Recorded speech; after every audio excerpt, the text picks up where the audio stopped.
Tak, inak robili ohľadom ironických poznámok alebo nejakých kritických poznámok, nepríjemných poznámok, bol robený aj výskum na Kalifornskej univerzite v LA, kde vlastne ľudia mali za úlohu vedome pomenovať svoje pocity po nejakej tej kritickej či ironickej poznámke.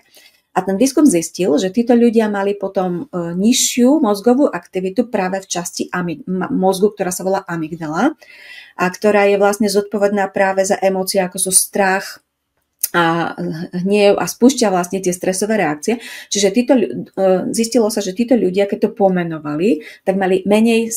práve tej automatickej stresovej reakcie. A zároveň sa zistilo, že vlastne to pomenovanie zapája aj prefrontálny kortex, to je tá predná časť mozgu, tá racionálna, ktorá je zodpovedná práve za tú reguláciu emócií. Čiže tí ľudia z toho výskumu hovorili, že potom, čo pomenovali, ako sa cítia, tak cítili sa oveľa viac spokojne, mali menej emočného napätia v porovnaní s tými, ktorí tú svoju emóciu len potlačili alebo sa ju snažili nejakým spôsobom rozptýliť niečím iným alebo tváriť sa, že teda nič sa nedieje, že to s nimi nič nerobí. Čiže